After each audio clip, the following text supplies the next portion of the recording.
ایک مسئلہ میں آپ کے سامنے بیان کر دوں. آپ سب بخوبی یہ بات جانتے ہیں کہ جب جماعت ہو رہی ہوتی ہے مسجد میں، آپ جائیں نا، جماعت ہو رہی ہے، امام صاحب نے 1 رکعت 2 رکعت نماز پڑھ لی ہے، تو آپ پیچھے اس کے جماعت میں شامل ہو جاتے ہیں. جب امام سلام پھیرتا ہے تو آپ کھڑے ہو کر اپنی بقیہ نماز کو پورا کر دیتے ہیں. لیکن جنازے میں اگر خدا نہ خواستہ ایسا معاملہ ہو جائے، بعض دفعہ ہم لیٹ چلے جاتے ہیں، جنازہ آگے تیار ہوتا ہے، 2 تکبیریں ہو گئی، 3 ہو گئی ہیں، 1 تکبیر رہ گئی، 2 رہ گئی ہیں، تو اب کیا کریں؟ ہم میں سے اکثر لوگوں کو اس بارے میں نہیں معلوم. اب ہم نے نماز کی نیت تو باندھ لی، لیکن ہماری 3 تکبیریں باقی ہیں. امام صاحب نے سلام پھیرا تو اب ہم نماز کو کیسے پورا کریں گے؟ ظاہر ہے ہماری تکبیریں رہتی ہیں، تکبیریں ضروری ہیں. تو اس کا طریقہ کار یہ ہے، اگر آپ تکبیریں پڑھنے لگ گئے، لوگ سلام پھیریں گے، منتشر ہو جائیں گے، معاملہ آپ کے لیے مشکل ہو جائے گا. شریعت نے یہاں آسانی دی ہے کہ جب آپ کی رکعتیں نیتیں تکبیریں باقی ہیں، امام نے سلام پھیر دیا تو آپ نے وہیں کھڑے کھڑے 3 بار یا جتنی تکبیریں رہتی ہیں اللہ اکبر اللہ اکبر اللہ اکبر کہہ کے سلام کو پھیر دینا.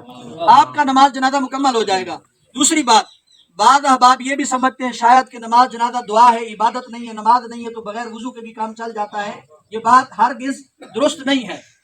ہمارے ایک دوست ہیں گجرانوالہ کے، انہوں نے بتائی بات کہ وہ ایک دفعہ جنازے میں جا رہے تھے، موٹر سائیکل پہ ایک پڑوسی چودھری صاحب ان کے ساتھ بیٹھ گئے.